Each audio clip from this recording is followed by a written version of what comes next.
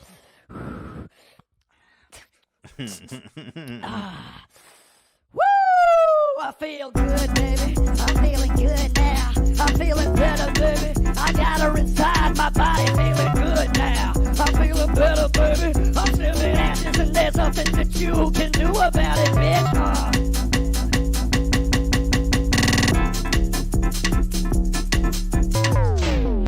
In episode 192, Ethan and Hila would be back in the studio for a unique episode where they go through and respond to one of the most popular Ethan hate videos at the time, called The Death of H3H3 by Gokanaru. Ethan would announce that they would have multiple guest call-ins during the episode as well. Before starting his review, he would refute the claims that Gokanaru was making that Ethan got this video taken down on YouTube. The main argument of this video that Gokanaru was making is that Ethan is a hypocrite and he cannot take criticism. The first point he would address is that he is friends with Leafy is Here and was talking shit about Pyrocynical in the DMs with Leafy. Ethan would refute this by saying that it was mostly Leafy talking the shit, and he would apologize for the way that he was talking about Pyro. Here's a clip of Keemstar that explains the point better than I can. The thing is like when H3 and Leafy were talking about Pyro, they were talking about destroying Pyro, right? But Leafy is the one that brought it up. This was Leafy's idea to destroy Pyrocynical. So the two of them start talking shit about how much they don't like him in the DMs. And somewhere along the line, fucking H3H3 drops the best meme line ever. Do not give him a platform to defend himself. And Leafy's all gun-ho. Let's destroy Pyro. But then as the conversation goes on,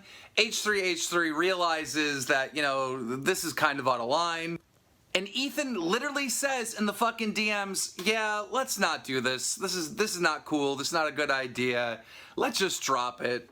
And Leafy still wants to attack Pyro. Now, when Leafy exposes H3H3 for plotting on Pyro, Leafy doesn't show any of the goddamn DMs that he started it, that he still wanted to do it, or the fact that fucking Ethan no longer wanted to attack Pyro. Leafy manipulated everyone by taking that one line out and showing everyone, don't give Pyro a platform to defend himself. The second point was that he claimed that JonTron was his friend, but he did not defend him when JonTron was in controversy. I say I disagree with John's take, so obviously why would I come out and support him? But I didn't. I was very communicative. I talk with John all the time. I was talking with him throughout that whole controversy. In the same vein, he was friends with PewDiePie and defended him when he was in controversy for hiring people on Fiverr to hold a sign that said this. But Ethan did not defend him when PewDiePie said the N-word, even though Ethan had said it before. Context matters. As a Jewish person, I'm not offended. Flash forward. Belle. PewDiePie's in hot water, man. He said the N-word. Yeah, he dropped the N-bomb, and But the situations are completely different. Well, I don't understand why this is proof of anything. But god damn, he really kind of just was really comfortable using that word. That really just kind of, I love that. Oh, good guy. The Really guys just put it dropped down. the N-bomb. Yeah. So okay, on this point, I'll totally own Mhm. that this was a really bad take and a huge mistake. You know, in my mind, I was rationalizing. Obviously, I knew that I had said the N-word when iDubbbz was on the show. The context of that, of course, was that we were having a iDubbbz famously would say the N or F-er. And I was like, how do you get away with saying that, you know? And then I started saying it, and then it turned into what I thought was a joke, where I was saying it, thinking that it's okay. No, I wouldn't say that now, and I find it horribly embarrassing, and I was definitely hypocritical in this moment. There's no question about it. Like, I've totally owned that. To hammer this point home, they would highlight Ethan's double down. But you have Keemstar and Scares who are like, H3's a hypocrite because he said on his podcast, you call yourself a news source. Like, get fucking real. I have nothing to apologize for. And somehow now I'm getting more shit than PewDiePie. H3's I'm just going to say this is the most embarrassing thing I've ever done. This was awful. Like, it was awful. I didn't watch the podcast, but this guy says he's a hypocrite, Yeah. and I didn't have any content today. I'm so I'm fully gonna post with a you on video, this and one, I don't really Gokanaru. care about what it actually means. I'm news, but I don't actually look at. I'm going to skip this because it's hard to watch, He and you're actually right. shows a lot of it too. Pinnacle of moral authority. And to Keemstar, I'm going to skip it just because I totally agree with you, and we have an hour and a half to watch. After this, they would cut to one of their guest call-ins, one who had been a long time coming, PewDiePie. Well, what happened was we had like a tentative date, and then something came up, and so I had already announced it, so everyone kept being like, what happened to PewDiePie? So we just kept the meme going, like, PewDiePie couldn't make it today, I like that. forever. I like that. But today, he is here. And we're Finally, here. the payoff. The summary of this short call would be that PewDiePie did not feel betrayed by Ethan because he knew that what he did was wrong, and he deserved criticism for it. He would even say that he was happy that Ethan said what he did because it took some of the heat and attention away from him. Gokanaru would then return to the topic of JonTron and how Ethan had him on his podcast 8 months after his controversy. Gokanaru would speculate that he was not welcome on the podcast based on this clip. Oh, you've always been an incredibly generous and gracious friend to us. Thanks, dude. And I genuinely love this guy. And we miss you. I know, I miss you haven't seen you too. in so long. It's been too long. Now that I'm officially, guest number 600,031. Not that many. Not that deep. Just kidding. You see that reaction? Like, that signals to me that JonTron wasn't really welcome on the podcast. So again, this is like That is so not crazy true. speculation, okay? He would also make the point that Ethan is a bad friend for being too hard on John during this interview. This section was deceptively edited, and I believe that Gokanaru would later admit that. Ethan would admit that he should have moved on from the topic earlier. Next, they would cut to their next guest call-in, JonTron. Yeah, we did talk about this thing beforehand. We knew it would be awkward. It was awkward, as expected. But was there malice, blindsiding? I don't think so. I know What? not so. How could you say I don't think so? I realized it came off wrong. Come on. You know so. Was it blindsiding? Was there malice? No, I know Thank that. you. And Close the door on it, John. I add, no. I'm here to defend you, motherfucker. It doesn't sound like it. I don't think so. I meant like I don't think so, like that. No. Gokanaru would also make the point that Ethan does not collab with someone unless he thinks that he has something to gain from them. Ethan would not agree with this take. Another point that Gokanaru would make would be basically saying that they were mean to Jimmy Lee. So this part, I have to admit, is just so funny to me because he clearly has no idea who Jimmy Lee is. Ethan would refute this by saying that this is the whole point of their relationship with Jimmy Lee, and Jimmy knows that. He would also criticize Ethan for having notes and pre-scripted questions for his guests, which was just a symptom of being new and unconfident with podcasting. Next, they would cut to their next guest call-in. Can you guess who it is? Jimmy Lee. How did you feel about that episode? I mean, did you feel that I was rude to you there? Well, there were a lot of comments that you were, and then I guess I got asked to leave, but didn't figure it out till the end. And I never had a problem with you, but I think people that watched it did. And some people said you're mean, and some people said I'm mean, and it was like a catch-22. But me being a performer, I know you mock me, and I mock people when I'm on the street. And, you know, I don't take that personal because that's part of the act. And, you know, being an entertainer, you have to roll with that. Another point that Gokanaru would make towards Ethan being opportunistic would be the fact that the first time he brought a YouTuber on with less than 1 million subscribers, William Osman, he would only get a 25-ish minute slot. They would refute this by saying that they were experimenting with a new format at the time and trying to make the show more segmented. Ethan would watch a video that William Osman made before coming on the podcast saying that he felt sad that he was only getting a 20-minute slot, and Ethan stated that he felt bad and that they definitely should have given him a full episode. The next guest that they would cut to a call-in from was, you guessed it, William himself. He would say that it definitely was a bit of a bummer not getting a full episode, but that Ethan and Hila were some of the nicest people he has met, and he understood why he only got 20 minutes. The call would finish with an announcement that he would be coming on next week as a guest for his own full episode. Gokanaru would use the first Bill Burr podcast as an example of what happens when Ethan can't exert his power over his guests. Ethan and Hila would say that this is more speculation and that the podcast was just awkward because of Ethan's anxiety at the time. The next claim was that Ethan was a joke thief because Chad, aka Anything for Views, claimed that Ethan stole the idea for the Vape Nation video from Filthy Frank. He would admit that he heard the phrase Vape Nation from somebody who worked with Filthy Frank, but questioned how he could steal the idea when the video was fully improvised. In the end, Ethan would say that he called Filthy Frank because he felt sad and wanted to know if he was telling people that he stole the idea for Vape Nation. And while Ethan would be a little vague about the exact response that Joji gave, the ultimate answer would be no, he did not steal the idea. Gokanaru's next point would be that Ethan chooses cash over content. Here's some evidence he shows for that. It seems like you're doing all right for yourself. Yeah, we got some walls, we got some curtains. We're trying. What? You know, we're trying. What does this prove? It's been too Still long. hustling. What's this? What? Yikes. Wait, yikes? What yikes?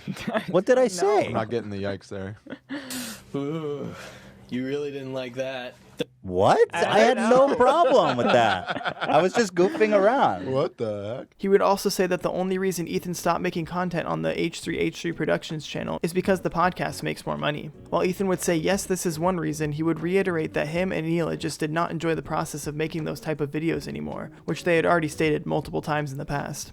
More evidence of this would be that he spends a long time doing ad reads, which they would contest by saying, yeah, sure, maybe at the beginning of the podcast when they were less experienced with reading ads, they took a little longer. The next 2 points would be that Ethan is not funny and that the podcast sometimes gets information wrong, to which Ethan would say that he is not going to argue with him and try to convince him that he's funny and that Gokanaru is entitled to this opinion. And he would own that the podcast sometimes gets information wrong. Since this was a long video and he didn't really have anything to say about these points, he would quickly skip over these 2 sections in the video. Gokanaru would state that he wouldn't have made this video if it wasn't for this next point, and that point was that they were mean to Shoe Nice. Gokanaru would describe Shoe Nice as a raging alcoholic, and Ethan would say that Shoe Nice is his dog. He would also remind people the reason that they were dunking on him in the first place. He was calling Hila like an Israeli whore and shit. He goes, don't give single fuck about his subscribers. Jewish people are greedy and only care for themselves, and Hila is a whore. He said, what the fuck is wrong with you? He said, fuck up, dickhead. You were my help. Now Shoe Nice trolls you until I die. Like, he's a character, you know? He said, fuck off. Hila is a whore from Israel. And Hila famously said, slam some more toilet paper to clean the shit that's been coming out of your mouth. I mean, it's been a back and forth with Shoe, but it is all love. I know it doesn't seem that way at times, but it really is all love. They would then cut to their next call-in. I wonder who it could be. What did you think about Gokanaru's video? That guy is a complete idiot. During this call, Shoe Nice would claim that he was sober, which seemed evident by how much chiller he was than the last time he called in. Shoe Nice would insist that he was the one that got the video taken down by constantly reporting it. Shoe Nice was offended because at the end of the video there was a skit of someone pretending to be Shoe Nice's son, helping Gokanaru hunt down and kill Ethan. Ethan would say that he felt uncomfortable with the skit, and even Gokanaru would retroactively say that he felt like the skit might have been a little too edgy. In the end, Ethan would sum up his feelings about Gokanaru by saying this. I actually think he's a talented guy, and he put this whole thing together, and I think he did a really good job. I just think he was probably more careless than he would have been if he knew that millions of people were going to see it, right? Mhm. But you know what? It's fine, you know. I think he did. I think he did a good video. Obviously, there was a demand for it at the time. Everyone was saying "Content Cop Ethan," and so he did that. He filled that need. But anyway, no hate to Gokanaru. You know, he's got a little cult following now, and he's doing his thing. So you know, best of luck to him. God bless. In episode 193, the crew would return to the studio COVID-free. They would start by describing their experience getting tested for COVID, and they would urge others to do the same, if they could. Next, they would talk about the recent protests in America as a result of the killing of George Floyd. They would speak about the struggles of Black Americans in the current state of America for the first half of the episode. During this segment, they would watch this video from Candace Owens. I have decided to do this video. It has been weighing very heavily on my heart and on my mind as well. And it was something that I wanted to say early on, but there were so many emotions and so much pressure for me to go with the popular opinion about who George Floyd was. I want to come out and say that I do not support George Floyd and the media depiction of him as a martyr for Black America. So she goes on from here for 18 minutes to talk about everything, just to totally assassinate his character. After this extended conversation, they would talk to Ian about his recent sleepwalking endeavors. Ian sleptwalked and kicked the wall or some shit? What happened to you? Yeah, I have a sleepwalking problem, and normally it's pretty relaxed. I wake up with pants on that I didn't fall asleep wearing, or I'm hugging my bookshelf or something. Oh my God. That's normal. But I went to another level last night, and I punched a hole in the wall, and Jesus. I fractured my foot. Wow. Wow. Yeah. How's your hand? It's all right. I mean, it's all bandaged up right now. It's okay. Luckily I didn't hit a stud in the wall. Ethan would also pat Ian on the back for taking the time to clean up the city after the recent rioting. A lot of people are just showing up with stuff, trash bags and window cleaner. Damn, there's some good people out there in the world. Yeah, that's really nice. I wouldn't even think to do that. That's just like that's just like a good ass thing to do. Good job, Ian. That's a really nice thing to do. Thank you. Anyways. And everybody who just drove out there and was like, I'm going to help clean up. A lot of good people out there. Yeah, there's really good people in the world. Yeah. I wish I was one of them, but... Next, they would move on to a video of Jake Paul participating in the rioting. He would end up getting charged for criminal trespassing for breaking into a mall. They would also detail the fact that Jake took credit for a fundraiser that he did not organize. I want you guys to imagine something real quick, okay? Imagine you make a video about Black Lives Matter and you put a fundraiser and it raises around $32,000 within the first 3 days. Now imagine Jake Paul makes a video 3 days later and puts your fundraiser, that's me, the organizer. And then you go to Jake Paul's Twitter and you see that he's taken all the credit. So this that this person says, Jake has raised $32,000 in 20 minutes. And he says, with y'all's help, lol. And then you got people saying, I love you so much for doing this. How does Jake keep fucking up? It's like, why would you use someone else's fundraiser and then take all the credit? You know you didn't raise $30,000 in 20 minutes. Then they would watch videos of people refusing to wear masks in public. I can't be uncomfortable. My skin is sensitive. Your medical condition. So, there you go. Do you think you have the right to ask me that? You think you have a right to ask me that? I love this. You don't have a right to ask me that, but I have a right to go in your store without a mask. Do you think if I have a disability, you have any right to talk to me about that? It's a California state law. It's not a state it law. is. What's the penal code for the state law? I have medical issues that I can't wear a mask. I refuse to put a mask on. I'm in a free country. I refuse to put a mask on. I'm in a free country. You have a medical condition, don't go there. Stay at home. There's no medical condition that prevents you from wearing a mask. None. If you're that sick, you should be in a hospital. I'm healthy. They can't allow Wait, me. so you have make up your mind, Karen. Are you healthy or do you have a medical condition? Just throwing everything at the wall, man. I have civil liberty rights. All God, lives so matter. ignorant. My life matters. What do they want me to How drop? did that come into it? Now she's making it some weird race issue. Like, she's just throwing everything at the wall. They would also watch this video of people at a city council meeting complaining about having to wear a mask and lockdown in general. You're telling me that I have to breathe in CO2 when God gave this body the ability to extract that from my body, and now you want me to put it back in. This is so weird. These people think. When I saw this, I was like, whoa, that's crazy. I never heard that. So they say that by wearing a mask, they're rebreathing CO2. Oh, my goodness. And in violation of God, of course. Then they would compare the designs of the latest generation of gaming consoles. Following this, they would review the fallout to the Keemstar content nuke. I believe H3 Productions is trying to get my channel deleted. What? I said, of course I'll spell it out. Because I know that I'm living in a conspiracy theory world now. I had nothing to do with it. I never reported his videos. It's very bizarre that he thinks I wield some godlike power to remove his videos, but no, it's not me. Sorry. Keemstar responds with a picture of me and Susan. That's it. That's all. That's just a picture of me and Susan. They would also explain how Keemstar has been tweeting pictures of horses to Ethan to imply that Hila looks like a horse. This is when Keemstar really goes off the rails. He starts tweeting pictures of horses to me. He starts tweeting pictures of horses. Yes, so with the horses pictures, this has been an ongoing thing maybe for like 2 years or something. The first wave of like commentary channels that started to hate us, they like to make a joke that I look like a horse. Yeah.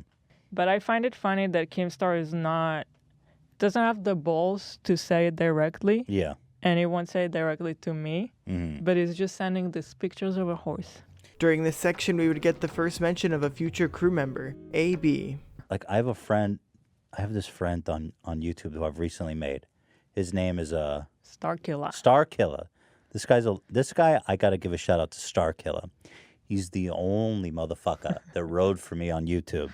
He made a whole rebuttal to Gokanaru's video like years ago to defend me and say that Gokanaru's videos were all bad. And this Starkiller, this guy's a legend. This is a real ride or die motherfucker. So anyway, he tweeted something at Keemstar, and he has like a couple hundred followers on Twitter. He got like a couple of likes, and Keemstar blocked him. Like just some random dude on Twitter. So he's in the nitty gritty, just blocking anybody. The episode would wrap up with them watching Keemstar's reporting on the recent drama. Dude, chill. Into the news! H3 trying to take down Leafy's channel. Well, we don't know, but he's been accused. You gotta love. I called this fucking guy out for putting out false, fraudulent, fake stories, and he starts off by saying, H3 tried to take down Leafy's channel. Well, we don't know. "Oh, well, we don't know." No, but he's been accused of it. But before He's been accused of it by who? Leafy. And you. And you. I love that. It's like he's been accused now of he's it. got like multiple personalities. Yeah. He's reporting on himself. In episode 194, William Osman and his wife Chelsea would be guests in the studio. The conversation would start by talking about how Chelsea recently had COVID. Chelsea is a teacher, so they would also talk about the experience of transitioning to distance learning. This conversation about the struggles of teaching during COVID would take up most of the conversation before the break. The group would also connect on the fact that William, Chelsea, and Ethan all grew up in Ventura. They would come back from the break by reviewing this bad tattoo. This would cause them to talk about how William likes Arby's, and Ethan would surprise William by bringing out the meat mountain. Smaller than I thought it would be. He's a meat boy. Smaller? Take mean, it it's out and big. look at it.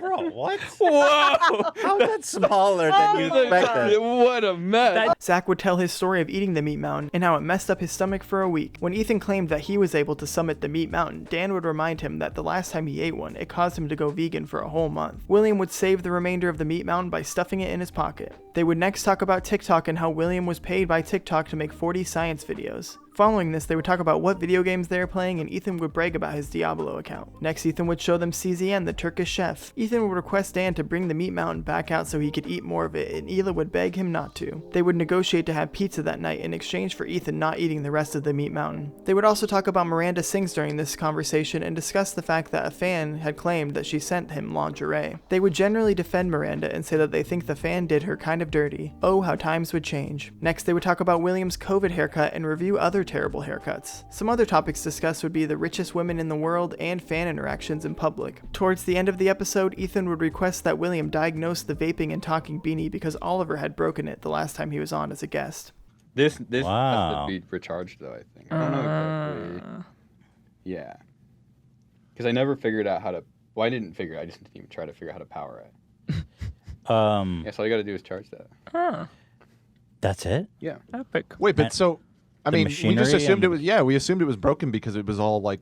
I mean, it's a little bit broken, Yeah. but like the stuff's just like flopping about. But Yeah, it he still was works. wearing it, and it fell off and took. Yeah, a I mean, pretty like hard all this fall. stuff was part of the smoke, which I took out because I didn't want to burn your guys' office. Yeah, sure, of course. In episode 195, Eric Andre, one of the most requested guests as noted by Ethan, would be the guest via call-in. First, however, they would start with more COVID talk by saying that it was only getting worse. This would cause them to watch videos of people who were refusing to wear masks in public, and Ethan would declare that this is the new generation of social justice warriors. You gotta watch this shit. Bro, you gotta wear a mask, Oh bro. my god. You haven't seen this, Hila? No. That's awesome. Bro, you gotta wear a mask, bro. It's Walmart, dog. You don't have a fucking God-given right to be in Walmart.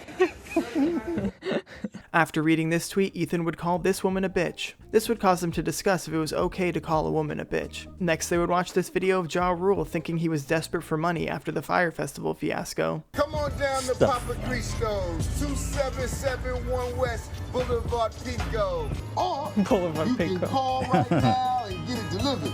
Papa Cristo's, ooh, make you want to do the dance.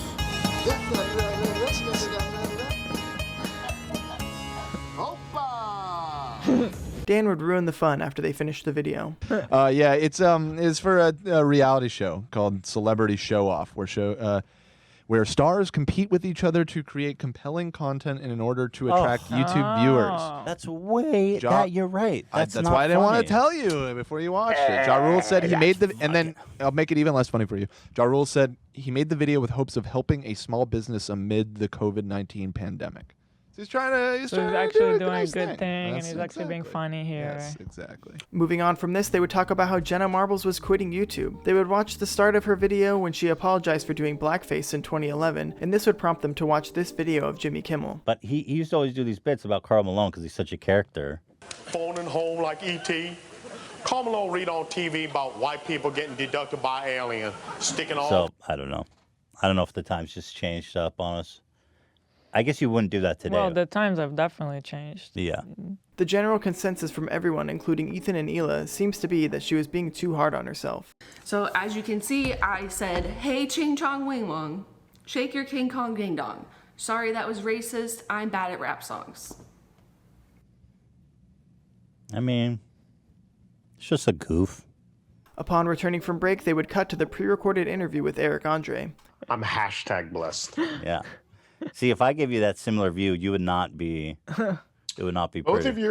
of your eye lines are so like. What are you guys looking at right now? Why I'm don't you make eye looking at contact with me? Here, how's this? I should look at the Yeah, camera. yeah, just look at that. Makes sense to me. You guys are like this all the time. Like, hey, how's your COVID going? So for It's like We very have eerie. we have a Like a- television where we Yeah. can see you, but Oh, you're watching Cops.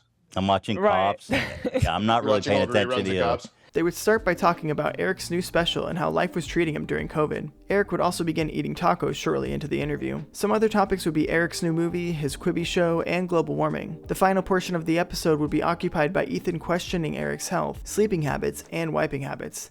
Do you wipe or do you use a bidet? I have a Toto Japanese toilet. That's what's up. You made it, bro. Sprays my butthole. Do you have one that dries your ass as well, or just spray? Yeah, dries it. Do you It use the dry sprays- feature? Sprays it, it dries it, then it analyzes your waste and sends the report to your doctor. So fantastic. Do you have a hairy asshole? It's got a moderate amount of hair. Yeah. I'm not a very hairy guy for a Jew. Yeah. Oh, wow. You are really hairless. That's beautiful. Nothing. Except the mangina, which I actually have seen, which is, you know. That's a tuft. Yeah. Do you know what fatberg is? No. Google fatberg. It will change your life, bro. Fatberg? Yeah. So when people, yeah, it's called a fatberg. When people shit and flush baby wipes down the toilet, you get these massive, like, clogged arteries of our sewage system called fatbergs, which is just baby wipes and shit melded into a giant fucking blood clot. And they have to go, these people have to go down there in, like, scuba suits for shit and just scoop it out. Like a double bypass. So they don't break down, these No. wipes? Yeah, it's a lie. What? I've stopped using all wiping. I just using the bidet. And every once in a while, I'll go down there and check to see what's up with the baby wipes. And there's a lot of I'll be honest, there's a lot of shit in my asshole sometimes. Jesus Christ.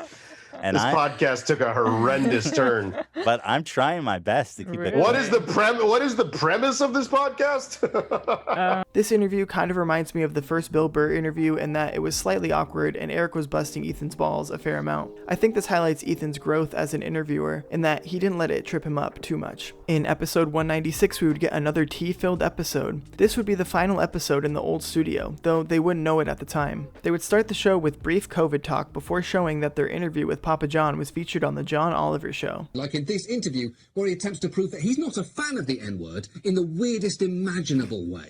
If I go to dinner and somebody uses that word one time, don't say the word, and I'll get up and leave dinner. I'll literally, and I've done that more than once. But it's there just I not am. a good word. Yeah. Congratulations.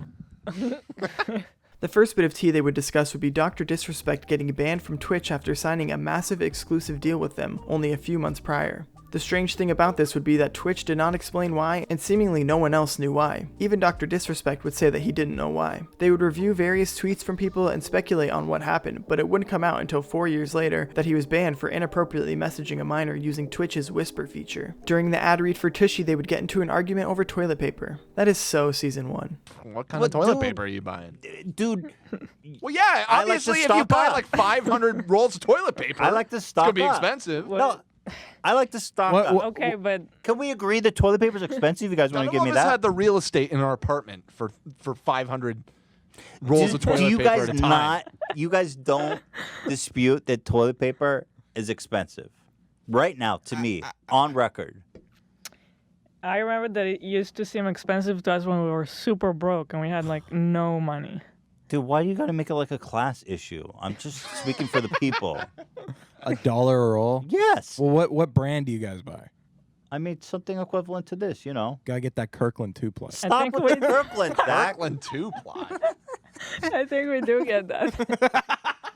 A 30-pack of Kirkland 2-ply is $20. Boom. That's pretty expensive. It's not 30. I think that's a deal, man. Of course there's a range, dude. You're talking about Kirkland 2-ply. That's like the fucking bottom rung. You know what I will... You just said that's what you guys use. But it's Costco. You need a membership to buy that. 2-ply. Are you even including the cost of membership? 2-ply. Hold on. You have to include the cost of membership. Yeah, but you're going to amortize that over a year. This? It's a year. You got to Ian, amortize you're that. suspiciously I silent. really wonder what does Ian have to say about this. I don't know. Toilet paper adds up. Thank you. Fuck you, Ian speaks the truth. It adds up, and that's the point. And can we shift it back to our sponsor, Tushy? All right, wait, real quick. I will agree with you that baby wipes are expensive. Baby wipes are expensive. Nobody's talking about that. I'm saying we're talking about ass plastic. I'm muting your We're mic. in the He's out. He's been muted. He took away his mic. They're expensive. Zach. Next, they would move on to the topic of Shane Dawson. When introducing the topic, Ethan would describe Shane as being exiled, just like Napoleon being exiled to an island. Zach would mention that he thought Napoleon swam back from this island. This comment from Zach will still occasionally be referenced today. Man, the whole story of Napoleon on Elba is crazy. He tried to come back. It was crazy. He did come back. He tried, yeah, but it didn't work. He raised another. Yeah, He raised another army. yeah, but he got owned. Didn't he swim back? Wasn't that the story? That is definitely not true. I heard he swam back. I can tell you. My history teacher fucked me then. I can tell you as someone who has a very poor understanding of everything that he did not swim back. I heard differently. Getting back to Shane, they would explain that Shane and Jeffree Star were being canceled for influencing Tati Westbrook to make her Bye Sister video about James Charles. Tati would release another long video explaining that she would be suing Shane and Jeffree. The first 10 seconds of this video is just a masterclass in like, it's just every little detail about it. I love it. You ready? Yeah, let's do it. It's been a long time coming for me. How do you bust out in tears already after hitting record? That's what I mean. Like, can you so really? Calculated. Shane would go live while watching this video. Well, then why would you make a video on the matter claiming these allegations? Because she is a fucking... I can't. I don't want to say bad things about people. We were trying to guess about what he was gonna say. The B word. I think he was gonna say liar. I think he just doesn't want to say the B word. I thought B or C. He was gonna go C. He might have even gone full C right there. This is insane. This is insane. This person literally... His reaction seems so much more genuine than her video. Keep pressing play. I need You know to what get through this video so I can Yeah. fucking... Infinitely Oh more my genuine. god. It's his. As a victim of abuse myself, You are so manipulative. to think of facing public... You're fake crying. You are fake crying. I did feel like she was fake It crying. felt like fake crying. How could it not be? Because everything about her is so like. Yeah. And then cue the tear. Yeah. Shane would also be demonetized for multiple reasons. They would showcase the multiple disturbing examples of Shane being inappropriate. And the 6-year-old girl goes, oh, how many followers do you have? I have 125,000. No. Her dick was almost as big as mine. Really? And I said, okay, little big dick, why do you have so many followers? And she goes, oh, I'm a cheerleader. And I'm like, oh, really? And she shows me her Instagrams, which are like, first of all, I don't know if I'm allowed to say this, but like, she's like sexy. She's like sexy. The editing. I know, listen. After this, they would move on to the topic of Chris D'Elia getting canceled for texting underage girls, though he would deny this. I'm not 100% confident, but I think this may be the origin of an Hila WTF soundbite. I think the first one that came out, she was like, I saw him play this role in the show, and it was like, what the fuck? That's what he did to me. This was definitely a heavy episode, so Ethan would wrap it up with a goof. So he's on a treadmill and a laundry basket, and he speeds it up by 1 mile per hour every time. And he's trying to stick the landing. And it gets faster and faster, and it just gets so crazy.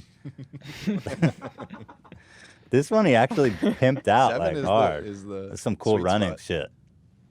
This one he just explodes.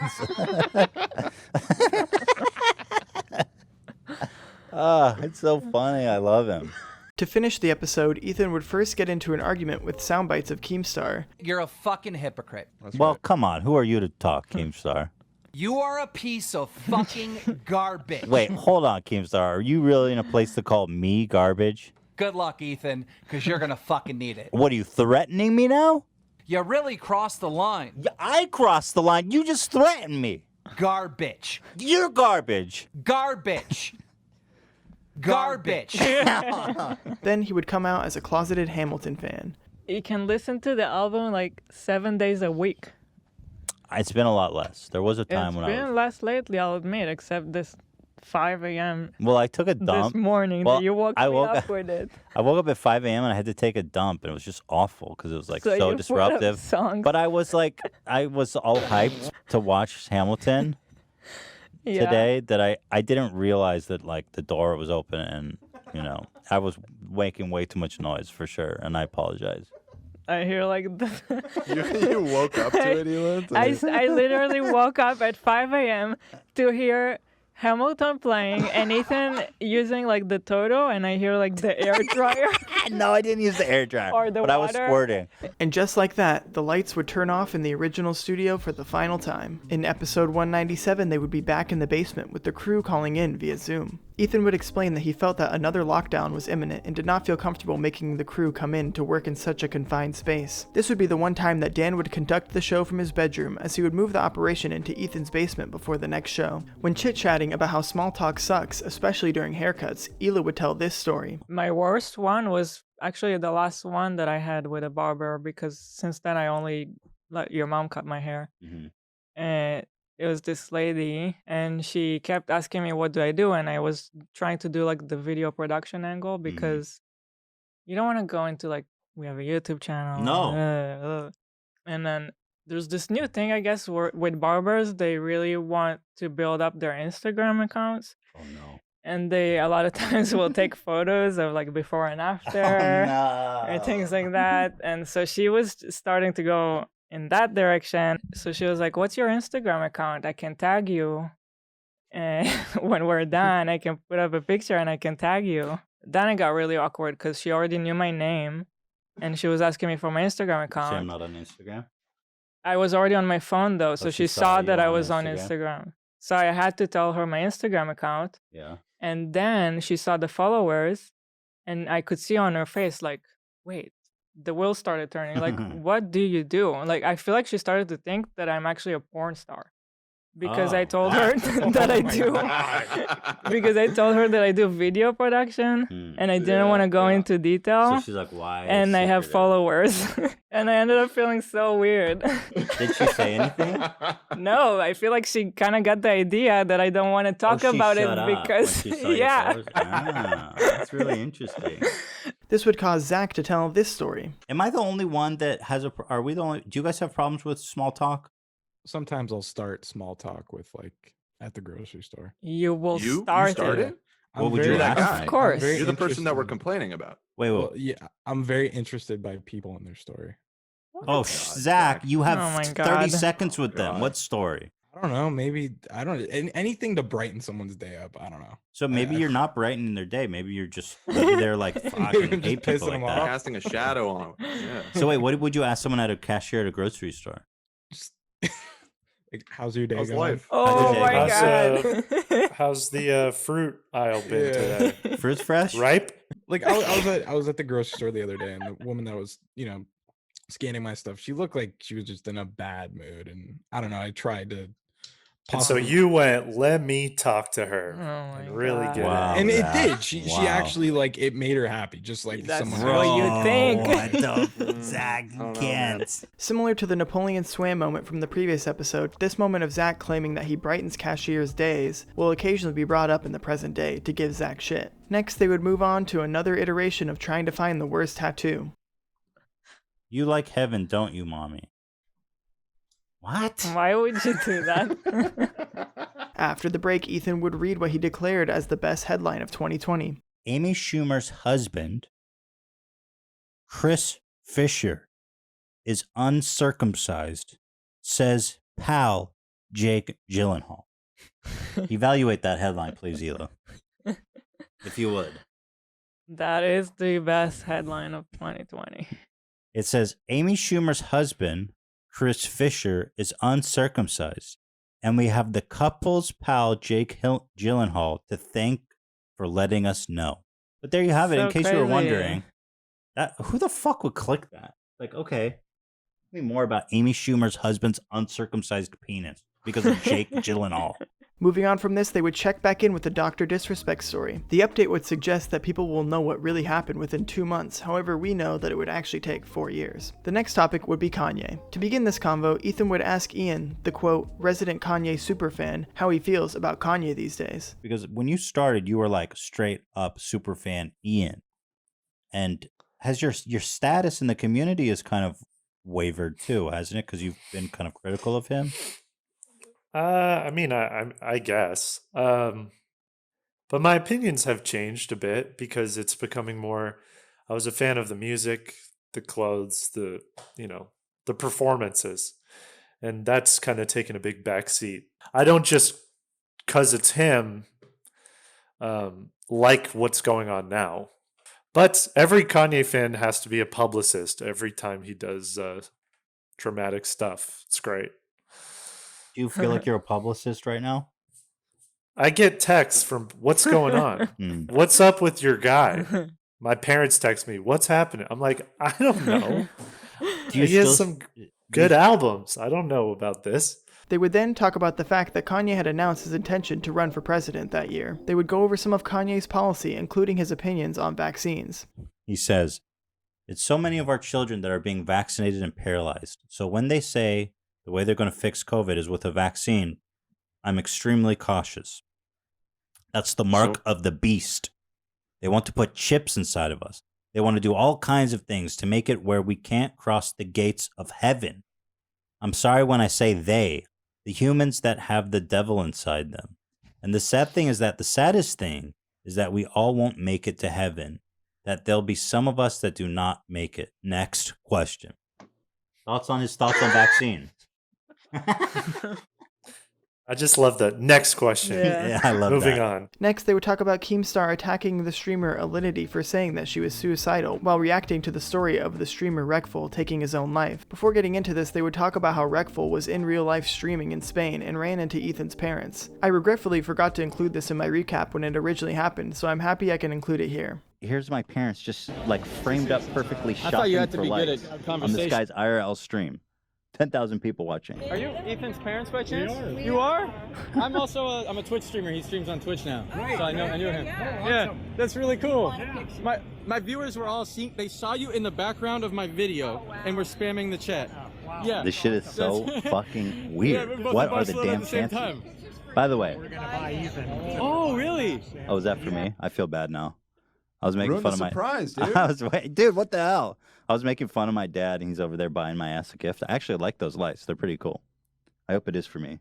And I hope he got at least $2 off the purchase price, the asking price, or I'll refuse it. Getting back to Keemstar, they would watch the clip of Alinity before reviewing Keemstar's tweets attacking her. Ethan would share that Alinity had reached out to him to try to figure out how to get Keemstar to stop. Ethan and Hila would say that they were forced to respond to him by making their content nuke video because of how many lies he was telling about them. They would remind viewers about when Keemstar was relentlessly tweeting pictures of horses to imply that Hila looks like a horse. They would then talk about AB once again, as well as show a picture of Lena for the first time on the show.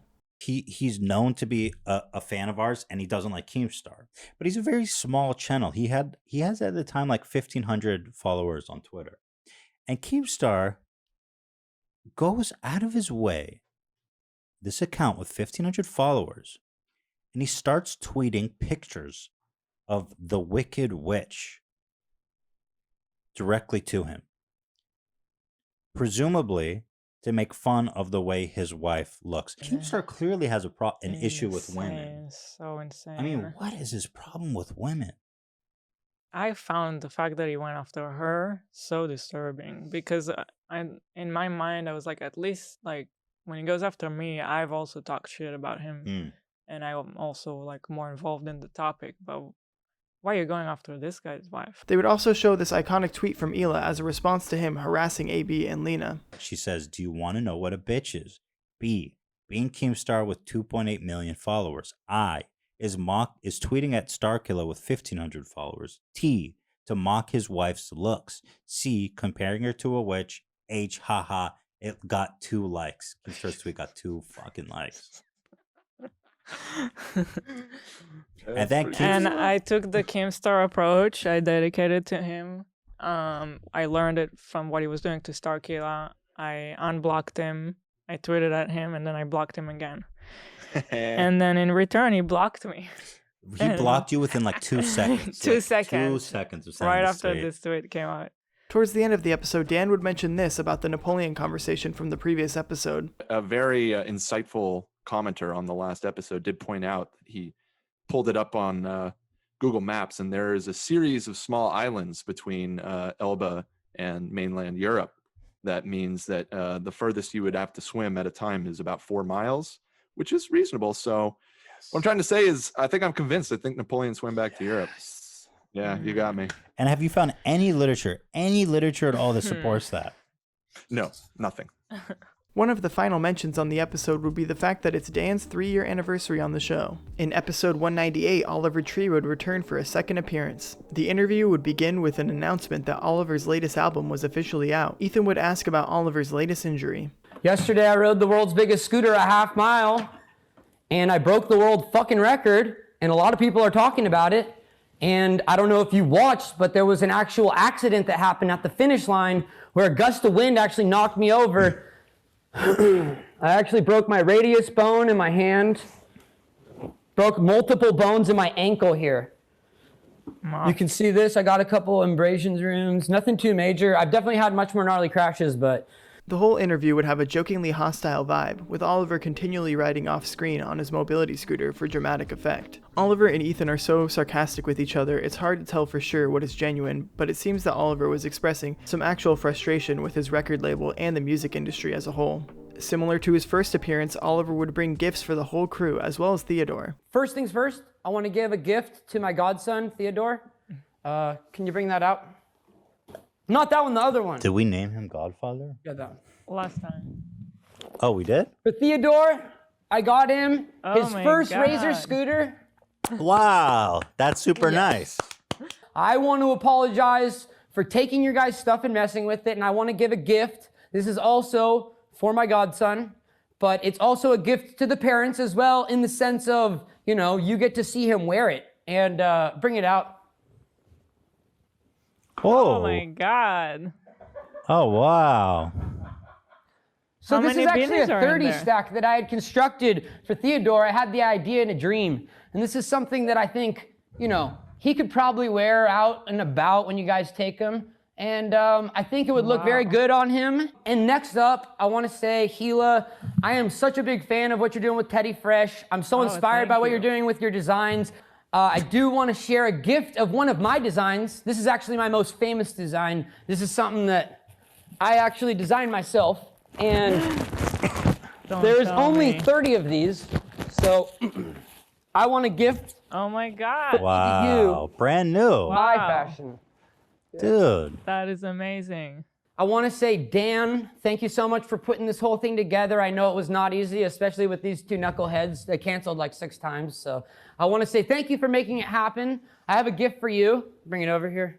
A shirt of my album cover here.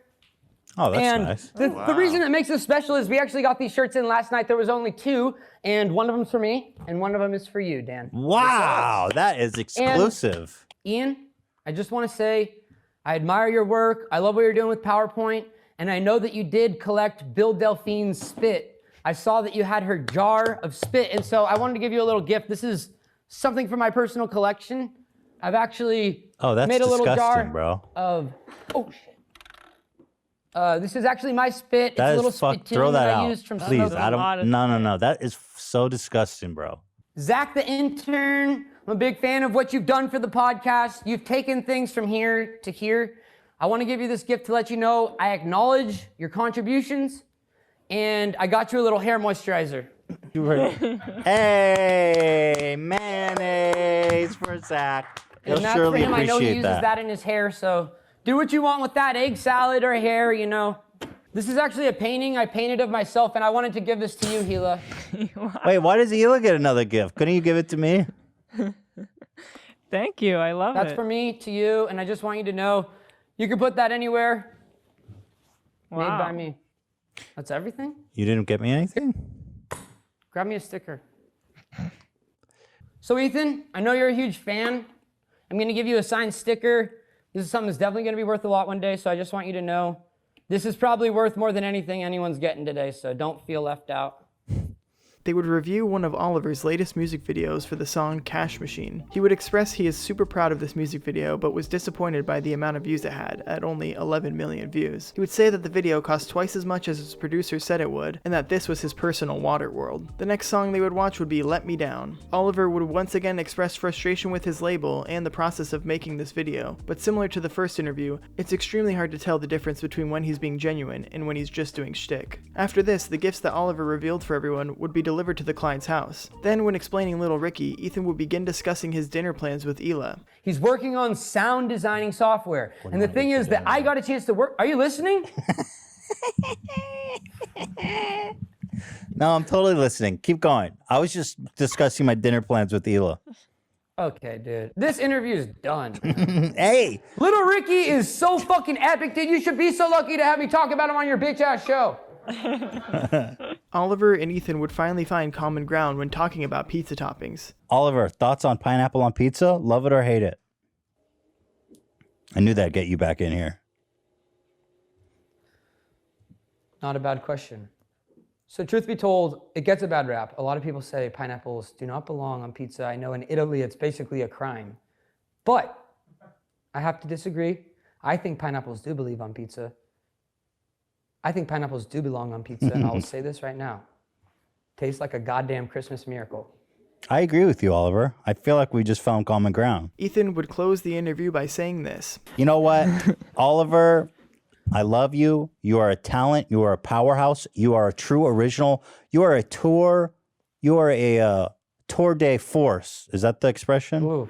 Good luck. I mean, I wish you lots of success. I hope everybody in the world listens to your album. I hope it gets 1 billion. I hope your music videos get each 1 billion views. I wish that for you. Thank you, man. That means the world. And I hope that you'll truly be satisfied with knowing that you are the Tour de France.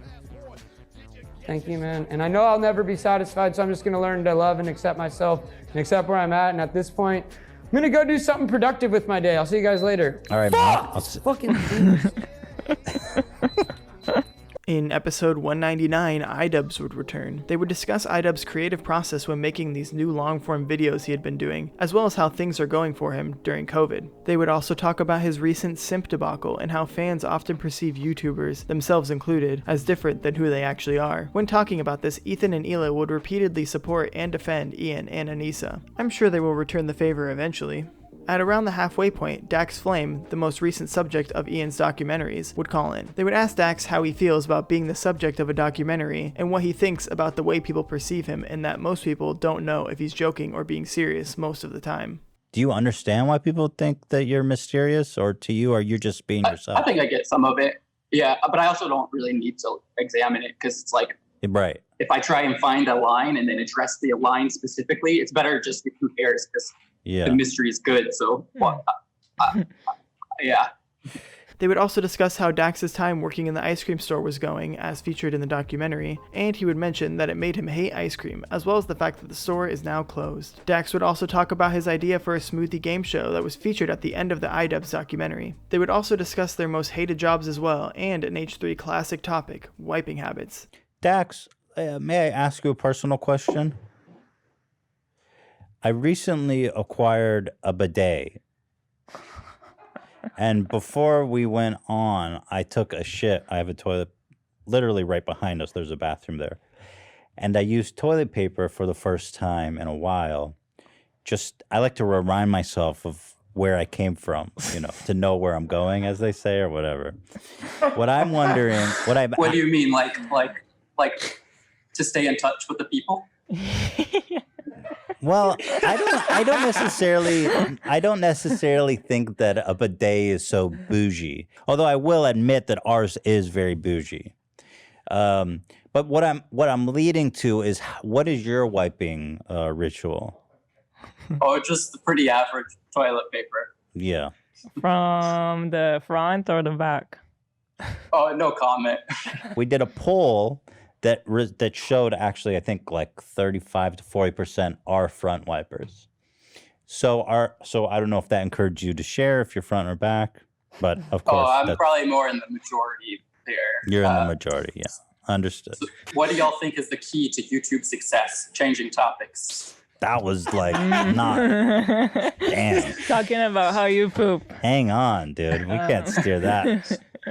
You don't like the topic of shit. Okay, fair enough. You're listening to the key to YouTube success. Yeah, this is it. This is it. Some of the final topics would be Dax's experience being in 21 Jump Street and Project X, as well as his joking hatred for Charlie Puth. It's clear to me that Dax during this time was trying to find out where he fits into the social media landscape, and it makes me happy to see that in more recent years, he has amassed a solid following on social media because I think he is naturally hilarious. In episode 200, there would be a surprise guest. They would start by showing a new merch shirt designed by Ian to commemorate hitting the 200 episode milestone. Immediately after, Ethan would announce that they would be stepping the show back up to 2 shows per week, as they had scaled back the schedule to 1 per week since lockdown had started. Next, they would reflect on the last 100 days as they had finally finished on their cash giveaway, and state that they were surprised by the amount of conspiracy surrounding it. They would comb through the history of every winner, trying to prove that they were either bots or a fake account. The conspiracy was that it wasn't a real giveaway and that we had made tons of fake accounts to fake giving away the money, which seems like a lot of work. Why? Yeah, what do you stand to gain from it? Some you get to free keep the money. retweets? They would next talk about the fact that Belle Delphine had sent them more gifts, but they were currently stuck in customs. The crew would also speculate about what could possibly be in the packages. No, it's like 5 feet. I think that's reasonable. I'm saying it's a real doll. It's too thin. How could it be a real doll? A real doll? Compressed? Maybe you have to inflate it or Maybe. something. It's very light. It's too light to be a real doll. Ela, if Belle sent us a real doll, would you allow me to fuck it? Absolutely not. No? Okay. Just curious. Is that cheating? It's not, but I just disapprove. Not that I would want to. I'm just. Well, it sounds like you want to. No, like it's a good question. Here we go. I think it's a good question. Okay, well, the answer is no. Okay, good to know. I won't do it. I wouldn't do it anyway. Zach's like, so you throw it out, right? Who gets it? Oh, And Zach's like, and what time does your garbage collect? Do we keep it in the prop room? Next, as a result of someone on the subreddit posting Ethan's high school senior photo, they would review each of the crew's senior photos. Here's Ela, who looks exactly the same. Dan, dude, you look like straight out of Freaks and Geeks, bro. Totally. You know what I mean? Totally. He's such a sweet kid. And The outfit is pretty crazy. young Zach looks Zach looks literally the the same. This was shot like a month ago. This is from yesterday. Yeah. No, but seriously, how long ago was this photo, Zach? I've been out of high school 4 years. Ian's is my favorite. Here we go. Bring on the jokes. Here we go. This is the fucking best. I don't want to say anything, but god damn. So, Ian, how long ago was this photo? That was 8 years ago. Oh. The hair is very smosh. Wow. Yeah. Mm-hmm. It's very. I picked up a skunk roadkill and duct taped it to my forehead. Is your hair dyed? You dyed your hair black, right? Yeah, there was a phase. That's awesome. But you look so phase. sweet and nice. Were you emo at this period? Is this an emo phase? No, Emo it was, Ian. It was kind of like a rebrand because I just got my braces off. I just got my braces off and I ordered some contacts. And then I was like, Mom, we're dyeing the hair today. Did you get chicks back then with this look? Dude, in high school, You clean let's up? move on. Clap those cheeks. After the break, they would move on to one of the main stories about Jake Paul throwing parties at his Calabasas mansion during lockdown. They would also watch this video of one of the people who attended the party calling Jake to let him know that he has COVID. Multiple of Jake's responses would end up becoming sound bites. Hey, bro. So I have some bad news. Oh man. So What is it? we filmed a video about 2 days ago, and this morning I woke up and I felt a little bit off, so I went and got a COVID-19 test, and it actually came back positive. Nah, you're tripping. I'm really not lying to you, man. Nah, you're tripping. That couldn't be. It couldn't be possible that any of us have COVID. We've been totally safe. I'm being honest. Bro. So I know I was around you and your team, and again, I just started showing very small symptoms of it today, but I wanted to call you and I had to let you know. We literally just got tested for it. You just got tested? Did you get your results back? No. I don't know what to tell you. You're not joking? I'm really not joking right now, man. I swear. I swear to God. I am, however, filming this without telling you. Well, fuck. Are you worried about it? Not really. Why? Next, they would watch the latest in haircutting technology. What in God's name am I watching? Is that a joke about it? What? An axe? It's so close to her head. After this, they would talk about how sports were trying to carry on during COVID. The Dodgers were selling spots for cardboard cutouts in their stadium, and Ethan would request viewers to send ideas for potential cardboard cutouts that the show could buy. I don't think this idea would ever end up happening, though. They would also talk about the NBA season that was about to take place in the COVID bubble at Disney World. Troy Daniels shares his first meal inside the bubble. Look at this. It's like airplane food. Yeah. That's like, there's no calories there. I mean, that is a travesty. You better get some better food in that bubble quick. Yeah. So one player actually ordered Uber Eats, and when they found out, they made him quarantine for 10 days. He says, after the initial quarantine period, I briefly and accidentally crossed the NBA campus line to pick up a food delivery. I'm currently in quarantine and have 8 days left. I apologize for my action and look forward to rejoining my team for a playoff push. Bro, you better give them better food if you don't want them going out to Uber Eats, man. The next story they would cover is the recent hacking that took place on Twitter, where multiple celebrities, including Elon Musk and Bill Gates, tweeted out asking for 1 Bitcoin in return for 2 Bitcoins. They would next follow up with another update on the Dr. Disrespect situation because he did an interview where he implied he did not know the reason for his ban, which Ethan and Hila would doubt. After this, they would watch this trailer for what they would call Simp Simulator, where you play as a moderator for a female streamer. What do you think about this game, Vin Diesel? Look how beautiful she is. That's true. She is beautiful. Would you simp for her, Vin Diesel? Talk to me, baby. Right. Then they would read this headline. Johnny Depp and Amber Heard accuse each other of peeing and pooping all over their house.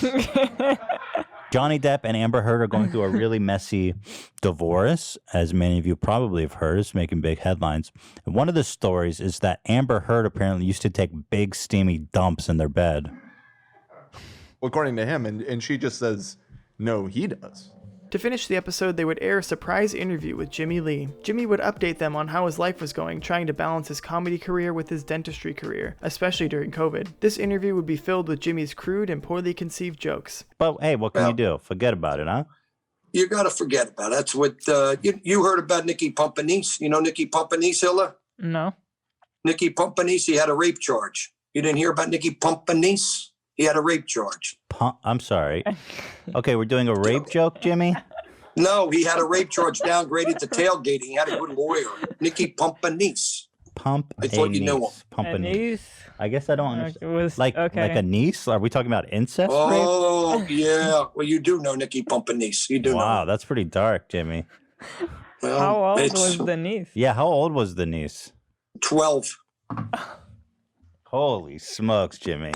The interview would end up with Ethan asking Jimmy's son, who was behind the camera, what he thought of his dad's comedy, and his son would say that he thinks Jimmy should give up the dream. After the interview, to wrap the show up, Ethan would state that he dreams of bringing the show up to 5 episodes per week, but for now he was excited to be getting back to 2. They would also quickly announce that they were going to be upgrading to a new studio space whenever the lockdown ended. In episode 201, the Paul arcs would continue. They would start with another goofy news story.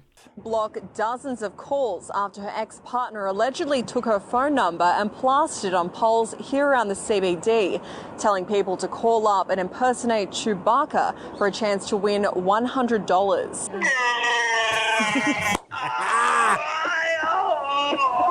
I won $500. Well, I'm getting phone calls at really strange hours of the night. About that's the best. That's the best. When getting into the next story, Ethan would call out Ian. Joe, how could you do this to us? Gamers are your foundation, and you dare speak ill of me. I don't feel that funny when I'm just looking at Ian's face blankly and without any joy or any pleasure at all. Ian's just sitting there. I'm trying to be funny as I can be, and Ian's going. All I see is Ian's face going. You are bullying me. I gotta minimize this because I'm kind of sick. It's okay. You shouldn't have been on. It's not your fault. I mean, you didn't know you were being watched. I just weird soundbite, Zach. I gotta just say. Oh, that quick. was was a soundbite?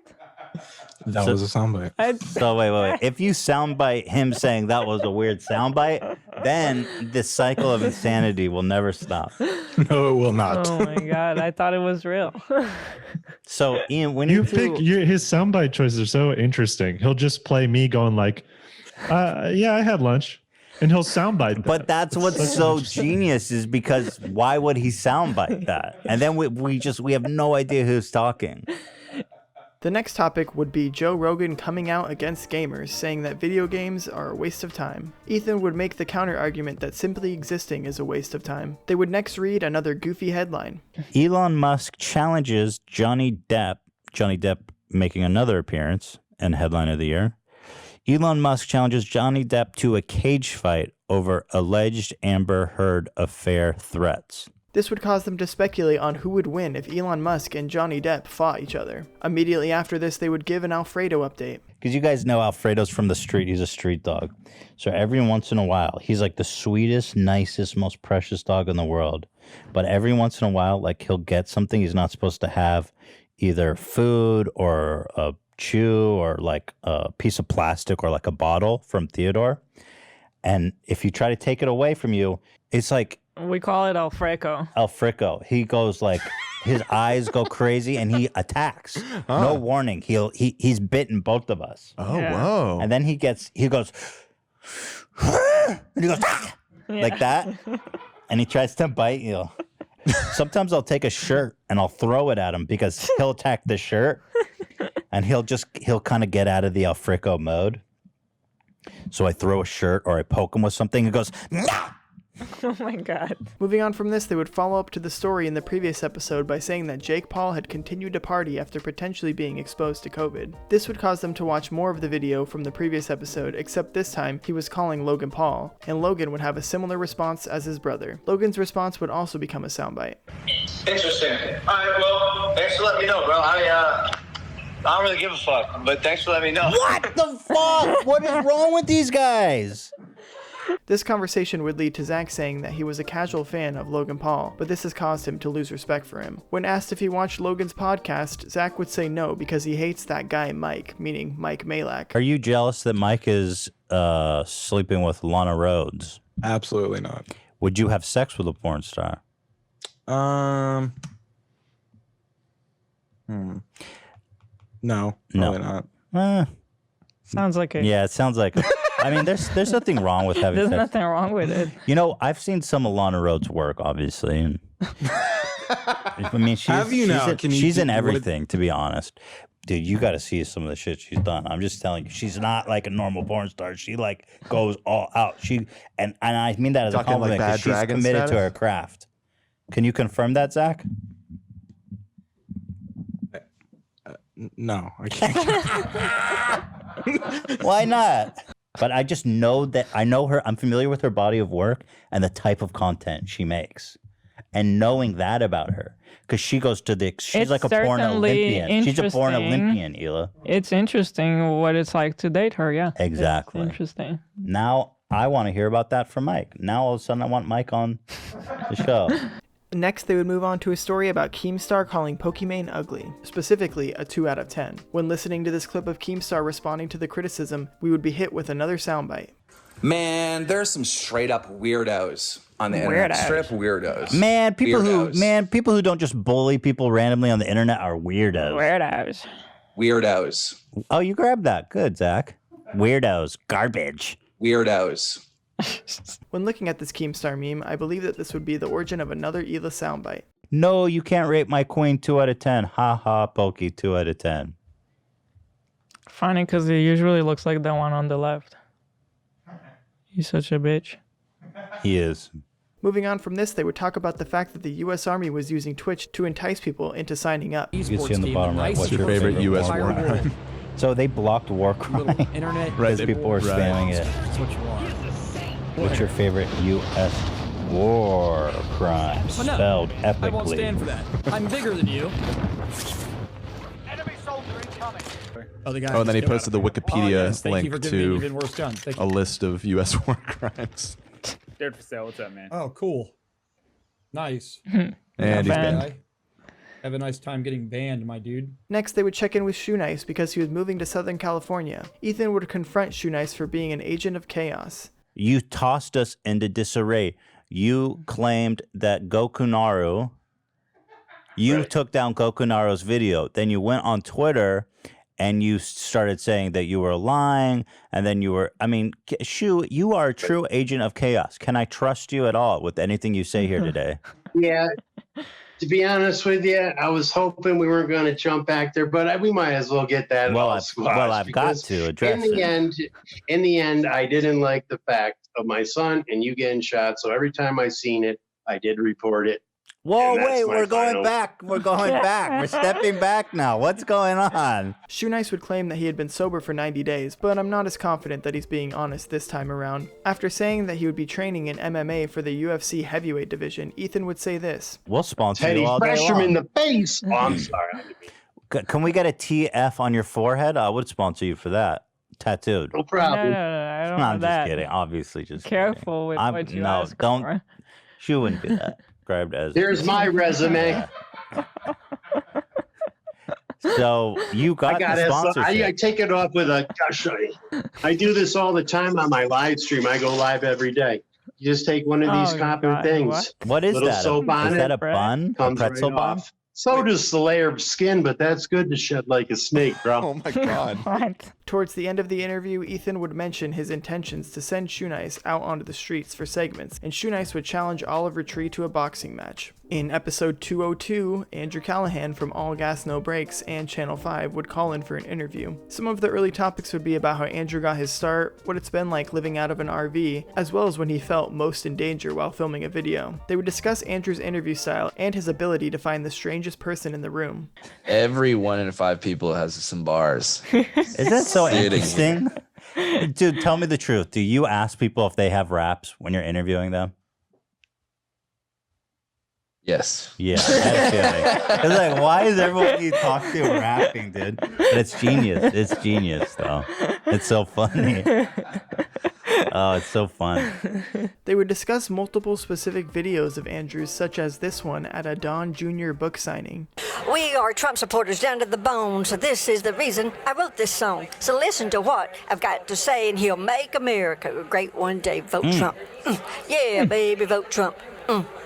Andrew would mention he was hoping to find a good middle ground with his brand between making fun of people and allowing them to get their point across so people did not think he was just a troll. Some other moments they would watch and discuss would be this man begging people to cough in his face. Everybody cough in my face. Do it. Somebody come cough in my face.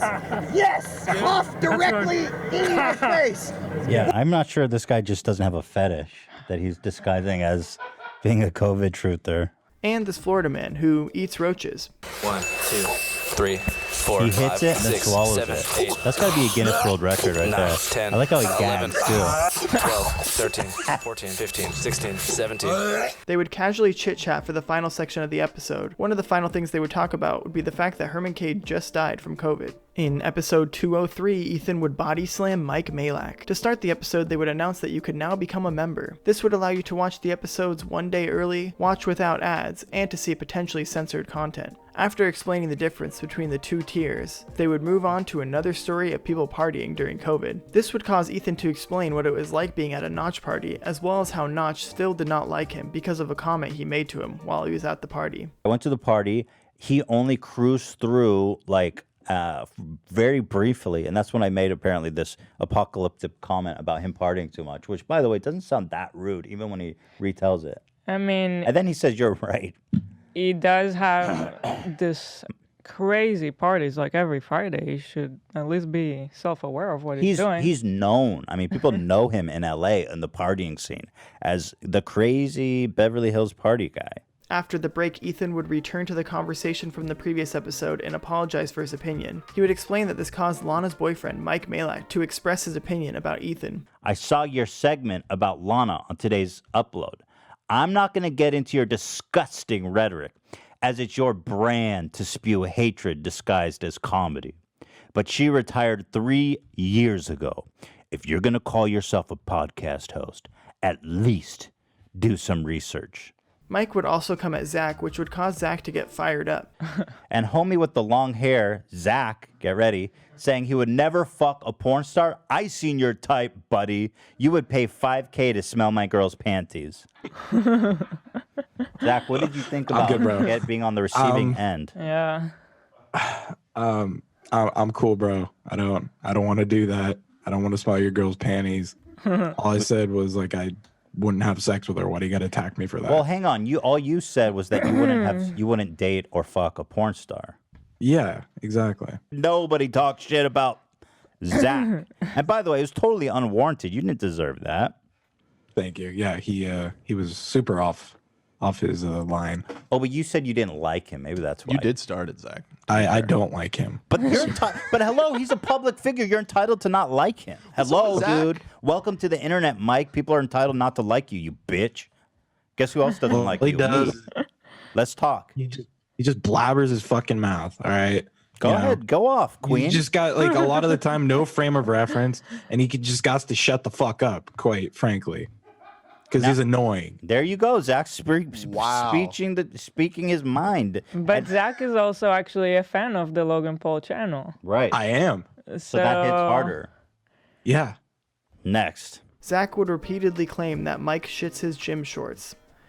Everyone's entitled to their opinion, Mike. You don't have to shit your gym shorts every time someone says they don't like Gym you. shorts. I like your I've never seen Zach fiery like this. No, I This is love it. insane. Dude, you don't want to piss Zach off, bro. He'll fucking bring out the guitar hero. He's the oldest You're the loser. same age. No, he's 4 months older. That's the same age. He's 4 months older. I'm just saying. He's In the, adult 4 month life, period that's of the time same where age. he's older. But yeah, we're on YouTube. This Only isn't adult life. kids say like, "Oh, I'm 6.5." I'm just saying, technically, he's older than me. He's old as fuck. I'm not the oldest, biggest, dumpiest loser ever. Okay. Yeah, but Ethan doesn't shit his gym shorts. Mike does. Watch this. Is that something that actually happens, Zach? Are you making No, he's just the type of dude to shit his fucking gym shorts. Got it. Since Mike claimed that Ethan did not do his research, they would come with receipts, this time about Mike. Do you think you would be able to stomach it if she was actually like going to work, doing porn, then coming back home to you? No, Absolutely that'd be not. rough. Absolutely not. The man Mike is not down. And for what Zach, you said you wouldn't want to do that. He came at you.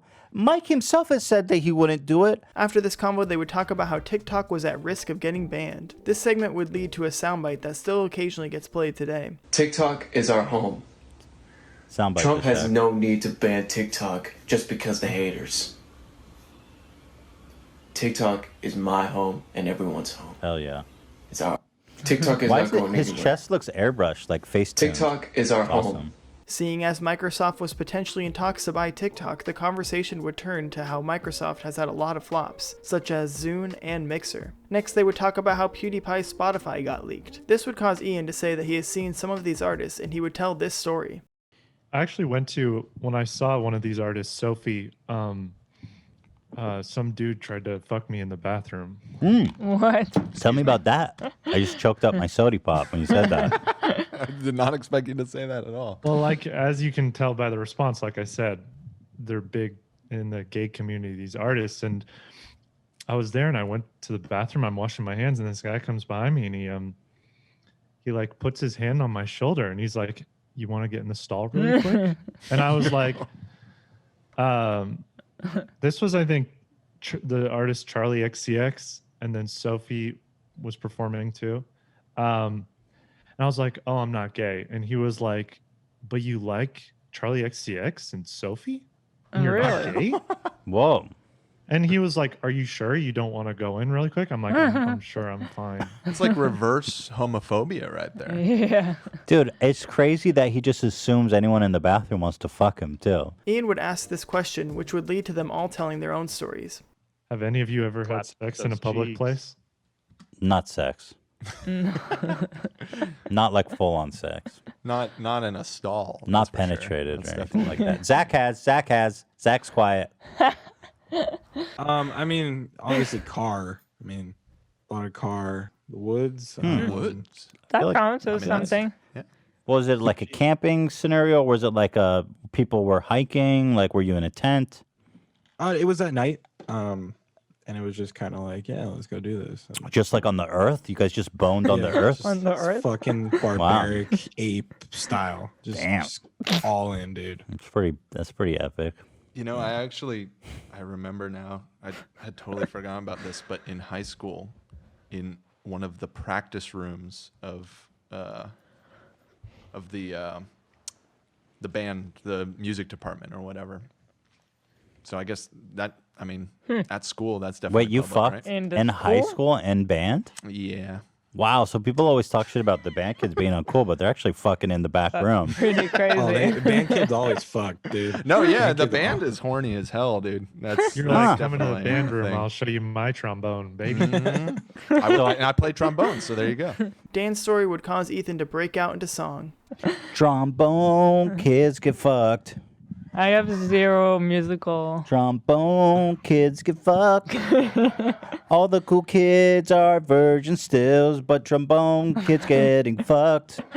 Trombone kids getting fucked. Ba-ba-ba-ba-ba-ba-ba. In episode 204, the Party Bros, Chad and JT would be guests. They would start by talking about what it means to be chill or alpha. How do you find a couple bros that are just so sweet and charming and nice?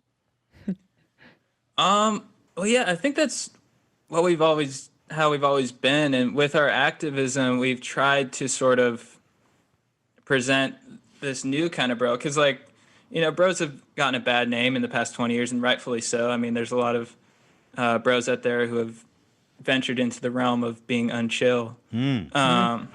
Yeah, go ahead. I always thought it was cool when, like, if someone would, like, take a jab at Chad, he would just kind of laugh and roll with it, and it kind of diffused the jab in a way where I was like, oh, he's almost above, like, the alpha, beta. He's the omega. Kind of thinking. Yeah, that might be what yeah. Oh, thank you so much. He kinda does that without being oppositional to it, which I thought was, like, kind of the maybe most effective way to go about it. Right. Definitely is. Chad, may I notice a coincidence about you that maybe you can address?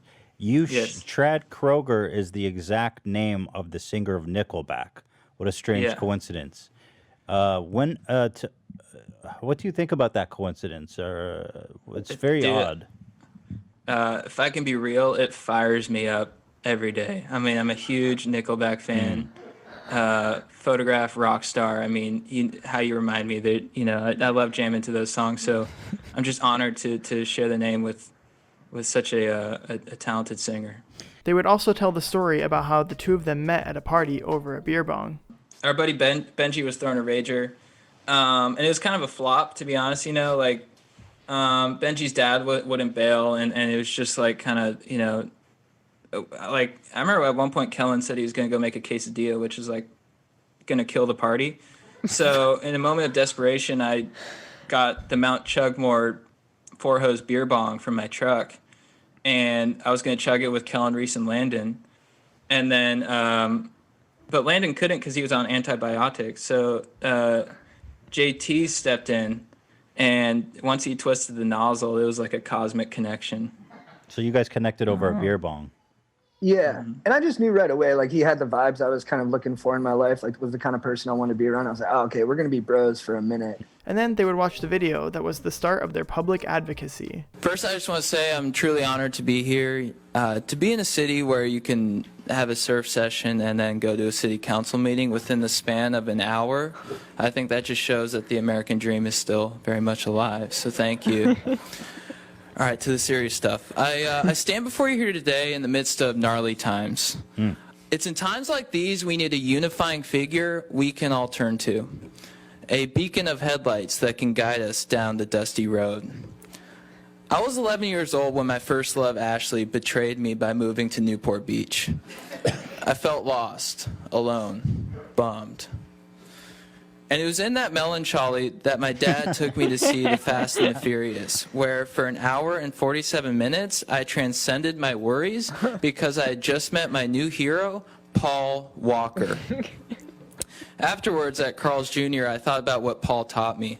I think the most inspiring thing was the fact that even after Dominic Toretto beat him in that first race, Paul still managed to bed his sister. Pretty inspiring. And the new Fast and the Furious is fast approaching. It comes out next month, and so we don't have much time. So I'm just going to ask you guys straight up, how can we get started? When can we break ground? Do you have any comments? All right, I'll let you guys think about that. Thank you so much. So you are petitioning the city to build a statue to Paul Walker, your hero.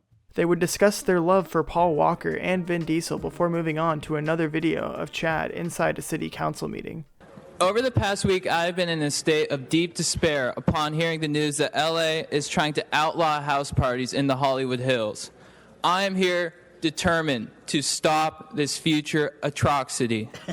House parties were the bedrock of my development as a young man in San Clemente. My first introduction to manhood came when the captain of my water polo team, Boomer Kingsley, asked me to shotgun a tall can of Bud Light in front of the whole squad at his end of the season bash.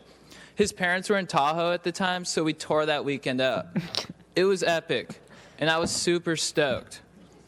My newfound confidence gave me the courage to ask out the most popular girl in school, Lauren Stockholder, to prom that year.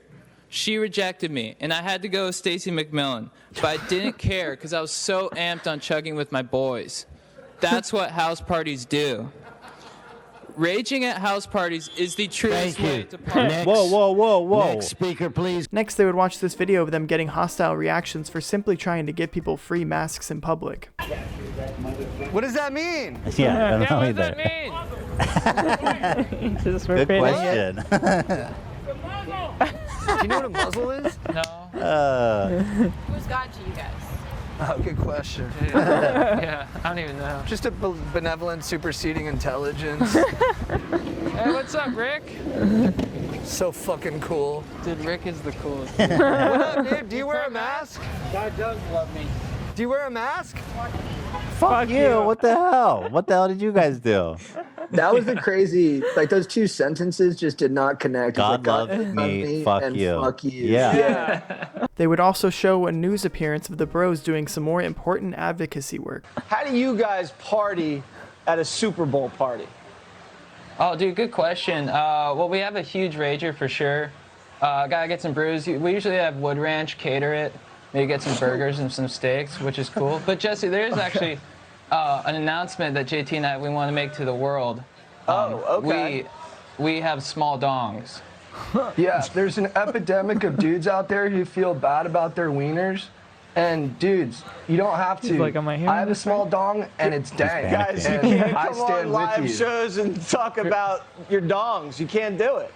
Our dads were less than stoked on the announcement because, you know, You're we kind of outing implicated them. in the process. Yeah. We had a steak dinner with them. We were like, Dads, look, we're going to tell the world we have small dicks and you might be implicated in this.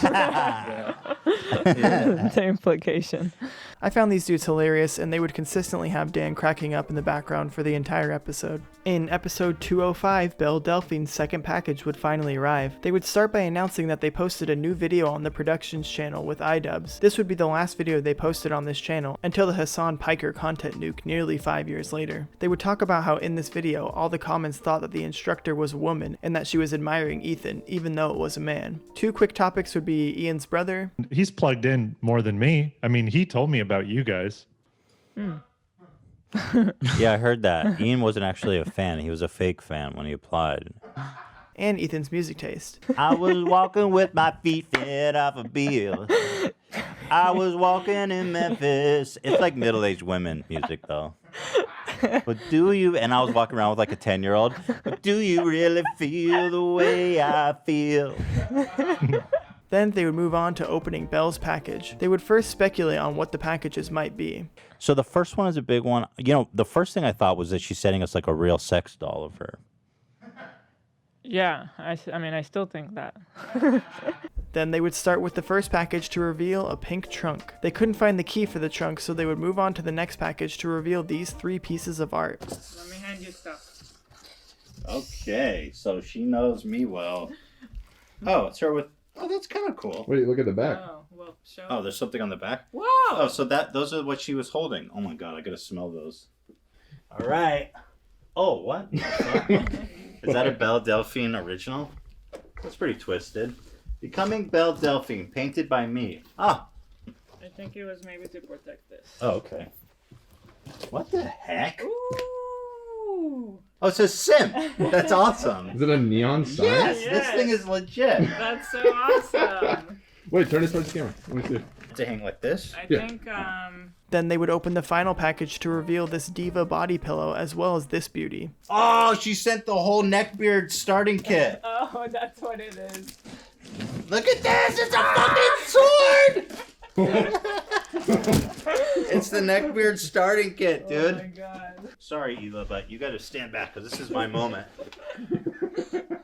Dude, she mailed us a fucking blade, bro. Since they still couldn't find the key, Ethan would use the sword to open up the mystery box. Inside the box would be lots of personalized gifts, including a signed card, a $100 bill, a plushie, various pictures, as well as cat ears and paws. There would be a box inside of the box that would include these little beauties. Next, they would briefly watch Dr. Disrespect because they realized he was currently live. Moving on from this, they would watch this iconic video that would reverberate through the H3 fandom in the following years. What a dramatic open, too. Message to everybody watching my update right now. Peace and love, peace and love.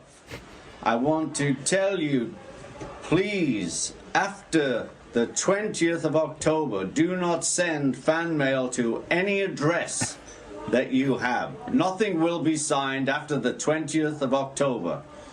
If that has a date on the envelope, it's going to be tossed.